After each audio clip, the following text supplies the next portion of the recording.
I've known Peter for a long time. He's a really solid and credible thinker, a very practical guy. But part of the reason, I guess, we invited him here is he's pretty good at communicating some complex ideas in simple ways. So let me introduce Peter Bishop.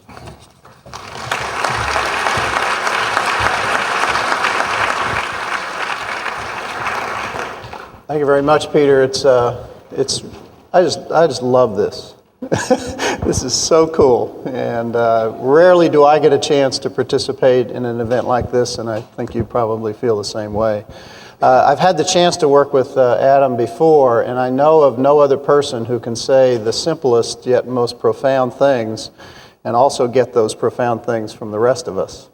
So since this is the most didactic, since I'm a college professor, this is going to be a teaching session full with PowerPoint. You know, the old thing says, are you going to use PowerPoint or do you have something important to say? And up till now, you've been spared, but unfortunately, as Peter says, we are going to learn a few things, and I think it's better that we have both things going on. But I want to respond to the own question that I heard as we make the transition.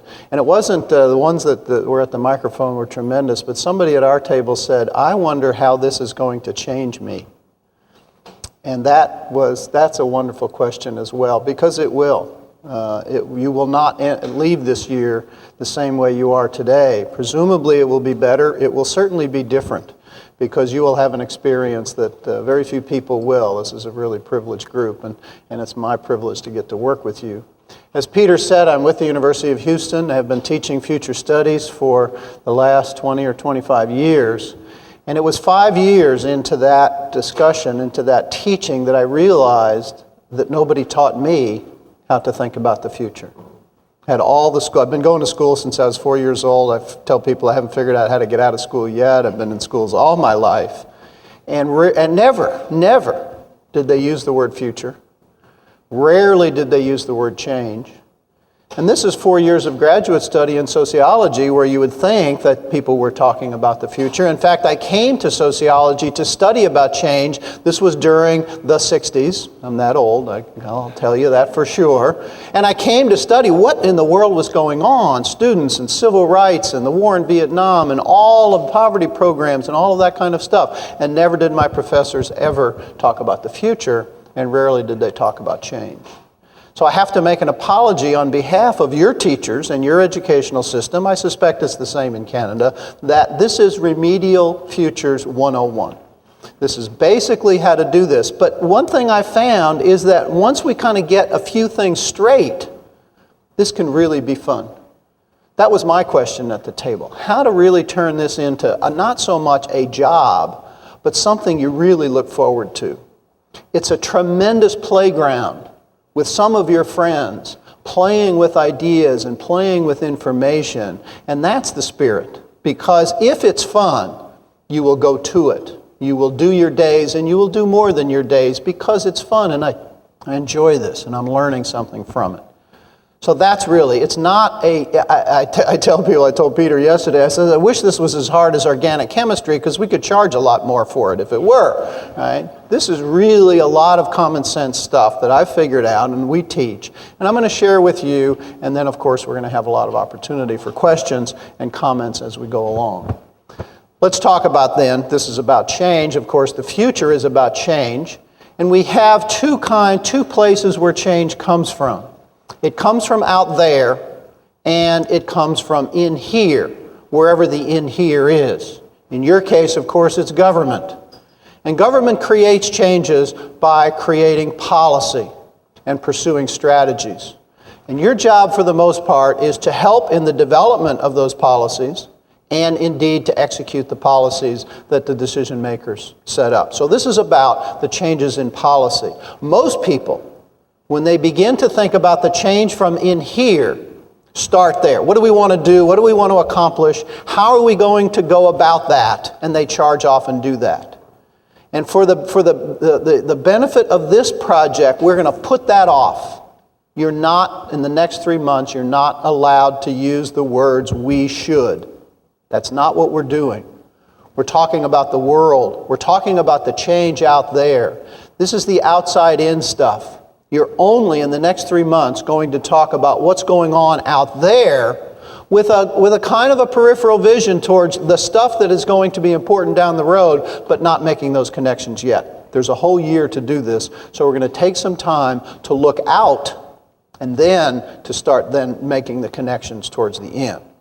So we in Future Studies think that we have influence over the future, you have influence over the future, but it's within limits.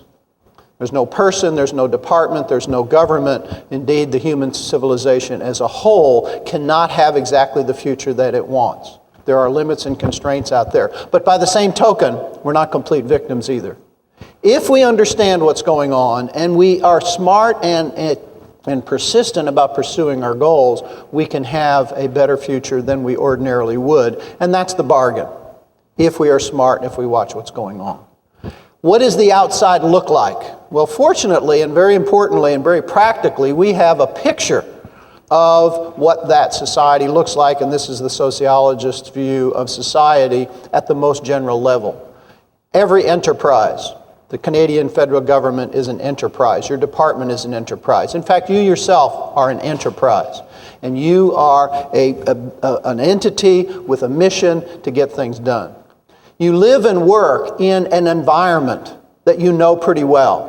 You know your friends, you know your families, you know your co-workers. By the same token, the Canadian government knows its transactional environment. We call it a transactional environment because it's what you're in touch with every day. If you're in the environment and resources area, you know the companies, you know the issues, you're talking about them all the time. And we will get to those. But the futurist environment is what we call the global environment. And we use a word called STEEP, which is an acronym, of course, for social, technological, environmental, economic, and political. That is not the best set of categories, but it's the only one we know to make it pronounceable. and my own particular categories divide the social into two major areas, demographic and sociocultural. Social being the people, their population, their characteristics, and the sociocultural, a huge area of lifestyle and language and norms and things like that. You will notice, for those of you who are observant, there are 6 blank boards around the room. Each of those boards will have one of these titles on it after the break, and we will ask you to go around the room and look at the issues on those boards, and for this morning at least, and for the rest of today, set up and talk to people about that particular category. So while I'm talking, you have something to do, which is think about what area. I love the question, should I use my expertise or should I venture off into something new? My recommendation is venture off into something new, but you don't have to, and Peter will give you more instructions about that later on. So how does this make a story? Well, every society, every social system begins with a set of people in a habitat. We're no different.